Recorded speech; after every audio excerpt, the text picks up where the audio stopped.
বঙাইগাঁও জিলাৰ অভয়াপুৰীত মাছ ৰাতি অবৈধভাৱে চলা কাঠৰ গাড়ী ৰাইজে জব্দ কৰি অভয়াপুৰী বন বিভাগক সমজাই দিয়ে।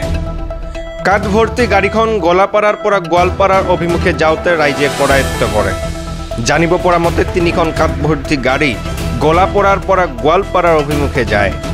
কাঠ ভৰ্তি গাড়ী তিনিখন ৰাইজে কৰায়ত্ব কৰে যদিও ঘটনাস্থলীৰ পৰা দুখন গাড়ী পলায়ন কৰে।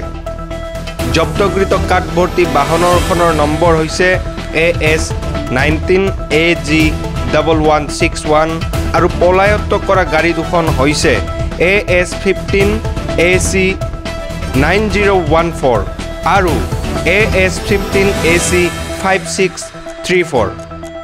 অৱশেষত ঘটনাস্থলীত বন বিভাগৰ লোক আহি কাঠ ভৰ্তি গাড়ীখন জব্দ কৰি লৈ যায়। অভয়াপুৰীৰ পৰা Anis Ali report, the North East report.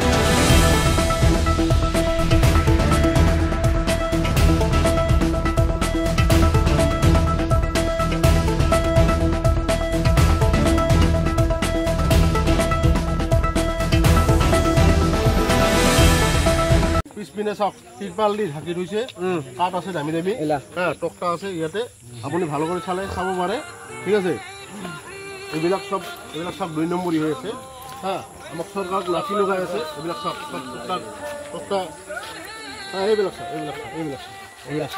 এইপিনে হওক আকৌ এইখন গাড়ী, এইবিলাক চব এইখন মিল চলাইছে, এইটো মিল চলাইছে। মিলৰ আণ্ডাৰত এইবিলাক কাম কৰি আছে। মিল কাৰ আণ্ডাৰত আছে, কোন মালিকৰ আণ্ডাৰত আছে, এইবিলাক আমাৰ এইখন গাড়ী চাওক।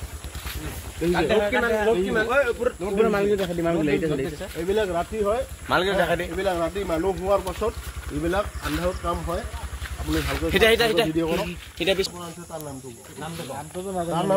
আপুনি য'ত গাড়ী লোড কৰিছে তাৰ নামটো কওক। আমি মেনুৱালাৰ নাম নাজানো। মিলৰ য'ৰ পৰা লোড কৰিছে তাৰ নাম কওক। নামটো আপুনি পইচা কাৰ পৰা ল'ব? আপুনি যে পইচা ল'ব কাৰ পৰা ল'ব? পইচা আমি খেপ মাৰিলেহে পইচাটা পাম। কাৰ পৰা পাব পইচা?